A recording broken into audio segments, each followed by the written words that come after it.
যে কাম প্রেম পালা গাইতেছি, যে কাম ওটা ঘরের মধ্যেই করা যায়, বাইরে করা যায় না।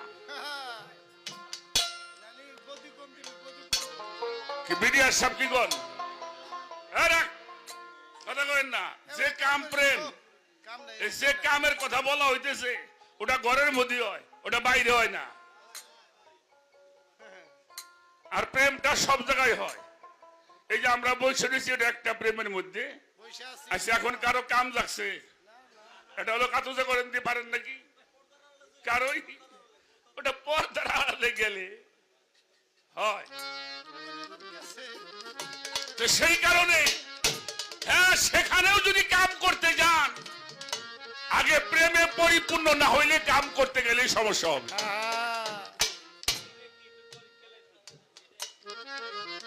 একটা মেয়েকে আপনি ভালোবাসেন, ডাইরেক্ট যায় কইতে পারবেন না আই লাভ ইউ, তাইলে গুতে খাওয়ান লাগবে। ওর পাশে পাশে একটু ঘুরবা, একটু কথা কইতে যাবা, হ্যাঁ আপা আপনার নোটটা একটু চাইছিলাম, মানে কাম নাই, ওনার নোট আছে। এরপরে কলেজ যায় কয় আপনার নোটটা একটু দিবেন, মানে একটু খাই দিনে আলাপ। এরপরে যখন দুইজনের মধ্যে একটু পরিচয় হয়, তখন একটা সময় বলেই ফেলে আই লাভ ইউ। আর জীবনে দেহ নাই, শোনো নাই আই লাভ ইউ, গুতের চোটে ক্রিম বাইর করে নেবো, ক্রিম বাইর করে নেবো একবারে। তাহলে ওটাও যদি করতে যাও, তার আগে প্রেম করতে হবে। আর একটা কথা বলে রাখি, মিলনে প্রেমের মৃত্যু ঘটে। মিলনে কি হয়? প্রেমের মৃত্যু ঘটে।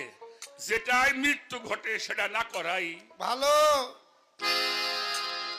সাধুগুরুরা আছে, এটা বুঝুক। আমি অত কথা জানিও না, আমি প্রেমিক মানুষটা গাইলো গান। তাই তো আমরা আমি ওইরকম প্রেমিক না, তবে প্রেমিকদের পক্ষে দুই চারটে কথা বলার চেষ্টা করবে। একটা গান শুনলাম, কোন প্রেমেতে আল্লাহ নবী মেরাজ করেছে, এই নিখুর প্রেম কথাটি তাই আজ আমি শুধাই কার কাছে। জানার যদি বাসনা থাকে, যিনি জানতে চায় তিনি নিচু, আর যিনি জানায় তিনি উঁচুতে। হ্যাঁ, সে গানের মধ্যে আছে, মেরাজ হলো ভাবের ভুবন, গুপ্ত ব্যক্ত আলাপ করেছে দুজন, কে পুরুষ আকার কে প্রকৃতি, তাহার শাস্ত্রে প্রমাণ কি রয়েছে।